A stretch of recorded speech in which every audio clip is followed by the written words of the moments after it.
Assalamualaikum warahmatullahi wabarakatuh.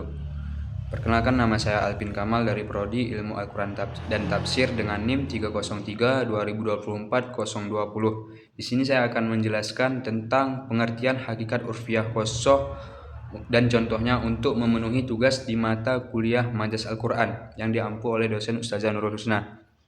Baik teman-teman, sebelum kita memahami apa itu hakikat urfiyah qassah, saya akan menjelaskan apa itu hakikat urfiyah qassah.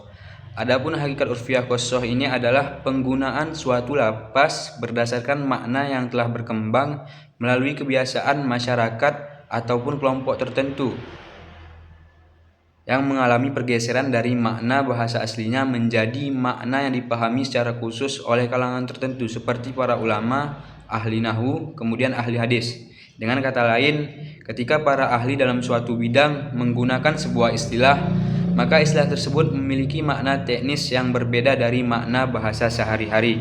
Makna itulah yang kita sebut dengan hakikat urfiyah qassah.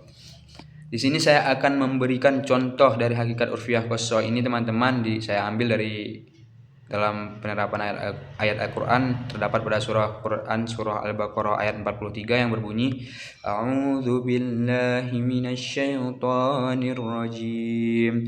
Bismillahirrahmanirrahim. Wa aqimus sholata wa atuz zakah. Yang artinya dirikanlah sholat dan tunaikanlah zakat.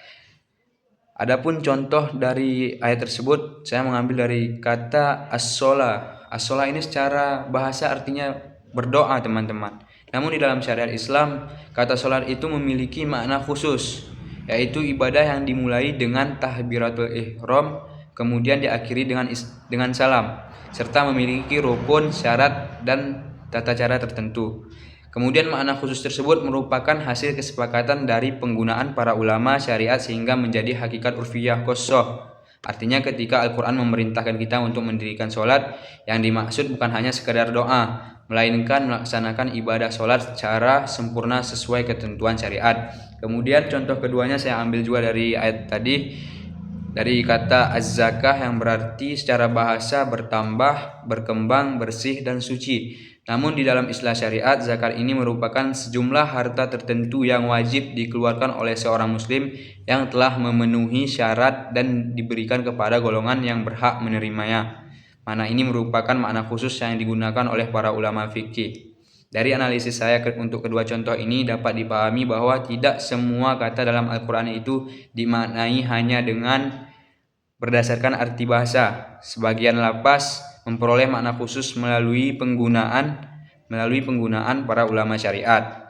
Hal ini sangat penting dalam mempelajari ilmu majas agar kita mampu membedakan kapan suatu lafaz digunakan dengan makna hakikat, kemudian kapan digunakan secara majazi. Hakikat urfiyah qassah ini, para penafsir memahami maksud ayat sesuai dengan istilah syariat sehingga tidak terjadi kesalahan dalam penafsiran. Kemudian dengan memahami hakikat urfiyah qassah ini, kita dapat menafsirkan ayat Al-Quran secara lebih tepat sesuai dengan kaidah ilmu balaghah dan ilmu majas. Sekian presentasi dari saya. Mohon maaf apabila ada kesalahan. Terima kasih atas perhatiannya. Billahi taufiq wal hidayah. Assalamualaikum warahmatullahi wabarakatuh.